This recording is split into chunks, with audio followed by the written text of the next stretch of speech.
Hi guys, welcome you all to the channel.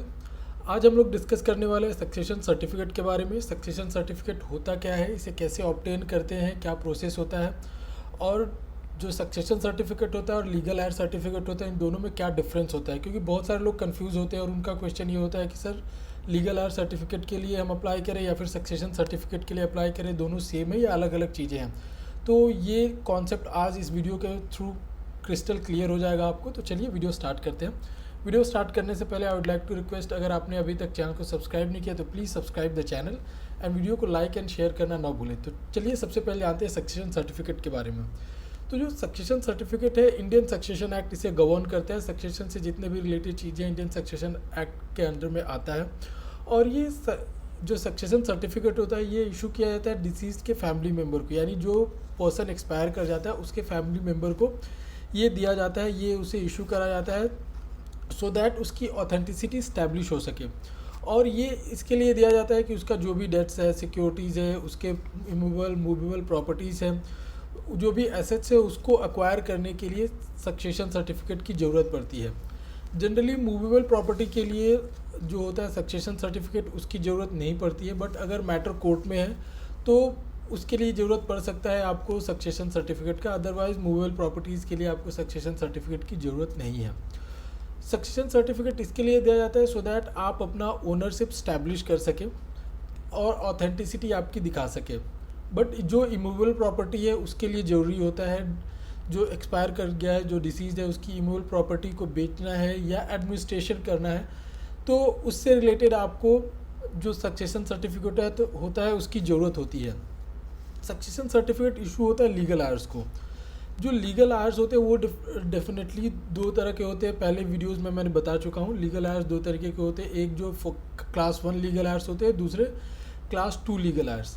जब class 1 legal Aires नहीं होते तभी क्लास 2 लीगल आयर्स को दिया जाता है। क्लास 1 लीगल आयर्स जो होते हैं उसमें आते हैं son, daughter, widow, mother, grandchildren. जो ग्रैंड चिल्ड्रन आते हैं वो भी क्लास 1 में आते हैं। पहले इनको प्रेफरेंस दिया जाता है।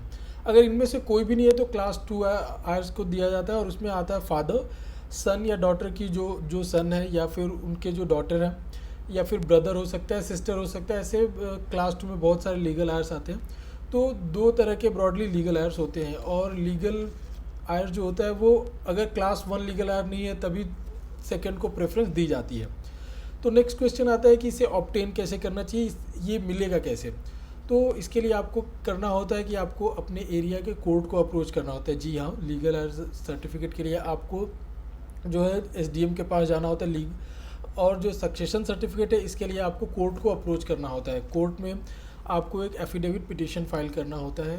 आपको एक एडवोकेट की ज़रूरत पड़ सकती है क्योंकि इसे प्रॉपरली ड्राफ्ट करना होता है, तो आपको एक लॉयर अपॉइंट कर लेना चाहिए। और आप डिस्ट्रिक्ट जो आपके एरिया का जो डिस्ट्रिक्ट जज है उसमें सबमिट करना होता है एफिडेविट पिटीशन उसे बोलते हैं। और उसमें ये भी मेंशन करना होगा जो प्रॉपर्टी है, कि आप ये प्रॉपर्टी के लीगल आयर है, और ये सारा एक प्रॉपर डिटेल बना के एफिडेविट पिटीशन बना के सबमिट करना होता है। तो इसके लिए डॉक्यूमेंट्स की क्या क्या रिक्वायरमेंट होती है। तो डॉक्यूमेंट सबसे पहले चाहिए रहेगा डेथ सर्टिफिकेट। कई डेथ सर्टिफिकेट में ऐसा देखा कि उसमें डेट नहीं मेंशन होता कि जो डिसीज है, जो पर्सन एक्सपायर हुआ है वो किस टाइम पे एक्सपायर हुआ था, कौन सा डेट था। तो ये बिल्कुल नहीं चलेगा जब आप सक्सेशन सर्टिफिकेट के लिए अप्लाई करते हैं। जो डेथ सर्टिफिकेट है उसमें टाइम, डेट प्रॉपर मेंशन होना चाहिए, तभी कोर्ट उसको एंटरटेन करेगा। अदरवाइज़ आपका जो एफिडेविट पिटीशन है वो रिजेक्ट हो जाएगा। जो डिसीज़ का यानी जो एक्सपायर हुआ था उस बंदे का रेसिडेंस क्या है, रेसिडेंस प्रूफ वो चाहिए रहेगा फाइल। और उधर ही फाइल करें जिधर इसका जुरिडिक्शन है, यानी प्रॉपर्टी सपोज अगर जिस जगह पे प्रॉपर्टी सिचुएटेड है उसी के जुरिडिक्शन वाले एरिया का जो डिस्ट्रिक्ट कोर्ट होता है उसमें आपको अप्लाई करना होगा।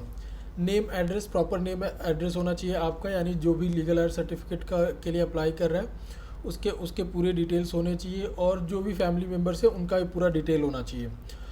एनओसी सारे मेंबर्स का होना चाहिए। सपोज़ अगर मेरे फादर एक्सपायर करते हैं किसी पर्टिकुलर डे, तो मैं जाता हूँ सक्सेशन सर्टिफिकेट बनाने के लिए। तो जो और भी मेंबर्स हैं, जैसे मेरे भाई हो गए, मदर हो गए, अगर और भी जो मेंबर्स हैं उनका उन्हें एनओसी का ज़रूरत पड़ेगा कि हाँ हमें कोई प्रॉब्लम नहीं है, कोई ऑब्जेक्शन नहीं है, जो ये प्रॉपर्टी क्लेम कर रहे हैं इसके लिए इनको सक्सेशन सर्टिफिकेट दिया जा सकता है। जो आपके पास पासपोर्ट है या फिर रेशन कार्ड है उसका फ़ोटोकॉपी लगेगा। एसेट्स और प्रॉपर्टी मेंशन करना पड़ेगा किस प्रॉपर्टी के लिए आप अप्लाई कर रहे हैं, क्या किस जगह प्रॉपर्टी सिचुएटेड है, उसके पूरे प्रॉपर्टी का डिटेल मेंशन करना होगा। तो जब आप कोर्ट में सबमिट करते हैं, एफिडेविट पिटीशन फाइल करते हैं, तो होता ये है कि जज उसको इंस्पेक्ट करता है। इंस्पेक्ट करने के बाद वो लोकल न्यूज़ पेपर में एक नोटिस पब्लिश कर देता है, और पब्लिश करने के बाद 40 डेज़ का टाइम पीरियड होता है। उसमें अगर कोई ऑब्जेक्शन आता है तो उस ऑब्जेक्शन को भी देखता है। अगर कोई ऑब्जेक्शन नहीं आता है तो वो क्या करता है कि एक पर्टिकुलर डे फिक्स करता है, और उस दिन आपको जो सक्सेशन सर्टिफिकेट है इशू कर दिया जाता है। और वो सक्सेशन सर्टिफिकेट इशू करने से पहले कोर्ट खुद को सेटिस्फाई करता है कि हाँ, कोई प्रॉब्लम तो नहीं है, ये so and so person succession certificate obtain कर सकता है या नहीं। ये सारी चीज़ों के बाद आपको सक्सेशन सर्टिफिकेट इशू कर दिया जाता है। अगर कोई ऑब्जेक्शन आता है तो फिर थोड़ा जो पिटीशन आपने फाइल किया है वो डिसाइड होने में थोड़ा टाइम लग जाता है। तो बहुत सारे लोगों के मन में डाउट होता है कि जो लीगल हायर सर्टिफिकेट है और सक्सेशन सर्टिफिकेट है दोनों सेम है, दोनों अप्लाई करना चाहिए या एक ही अप्लाई करना चाहिए।